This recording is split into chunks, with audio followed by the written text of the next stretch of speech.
to smile for the camera? Yes. Get ready. Okay, this is Lisa and her daughter Sage, and well, why don't you just start talking about? Why don't you tell us, share with us what was happening after the baby was born? Okay. For the first few months, she was real colicky, and she'd have a hard time taking her bottle. When she would drink her bottle, it was like she was hungry, she wanted it, but she was fighting it. Like it was bothering her as she was drinking it and everything. And I was going back and forth from the breast milk to regular formula with her. You know, back and forth. My supply never really came in on the breast milk, so I was supplementing with the formula. And at first I thought, well, maybe she was having a bad reaction to the formula, so I tried a couple different formulas, and maybe it was the breast milk. I, tried just giving her formula instead, and it just, was having a hard time with all of that. Larry had recommended to me about using the soy formula, the isomil, saying that maybe the isomil, and it was that it would be better for her.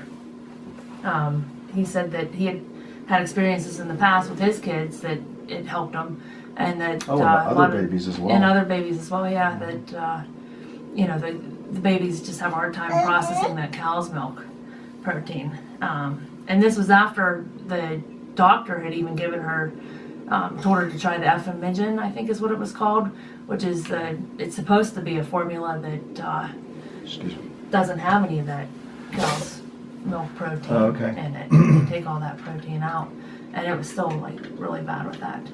Well, so then she did the soy, and it was like the first bottle I gave her. It was like night and day. It was crazy. She just took it real nice and easy. She didn't fight it. She wasn't cranky afterwards. It was like the colickiness just kind of went away. And they were suggesting Pepsid at one point, weren't they? They were, yeah. Okay. Yeah. Okay, let's move on to, and I'll just give my point of view from this. Lisa was coming in a couple times a month after she had the baby for some issues, and after about 3 months of hearing her talk about the baby's, well, we discussed the reflux, and so we put her on the isomil, and that took care of that. But the baby was still constipated. So yeah, I mean, she would go a week without having a bowel movement, and I would have to kind of stimulate her to get her to go. With the Q-tip, right? Yeah, with the Q-tip and some Vaseline. That's the only way she would go. And doctors, they said, oh, well, that's normal, or this or that. Yeah. And then, so you had suggested bringing her in. So after about 3 months, I'm hearing this. Yeah. So I brought her in, and he checked her. We held her up, like in front of Larry, like this. Yeah. And he checked her back, and he felt something down in her back, like maybe right around here. And so he did a little small, very gentle adjustment on her. I mean, I watched the whole time. It didn't really look like he did anything, but he said he felt something move. Yeah, it's my eye. Yeah. And ever since then, she's been having normal bowel movements every day. No problems at all whatsoever with the constipation. It was, again, like night and day. Well, that's great. We sit here beside Lisa. We're old friends from, geez, I met you when you're, what, 10 years old? Yeah, probably. Anyway, we ought to bring Grandma in here, too. Yeah. But anyway, you think about the repercussions of this. First of all, I've seen this before where they want to give babies Pepsid for reflux and such.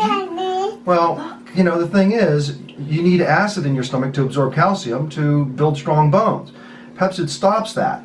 So it causes osteoporosis when it's used chronically in adults and such. So what's that going to do to a baby that's trying to build bones in the first place? So this baby would have been looking forward to having weak bones and early arthritis and such. Okay, and then number two, no pun intended, she was constipated for the first 3 months of life, and it was because of a subluxation in her spine, the upper lumbars.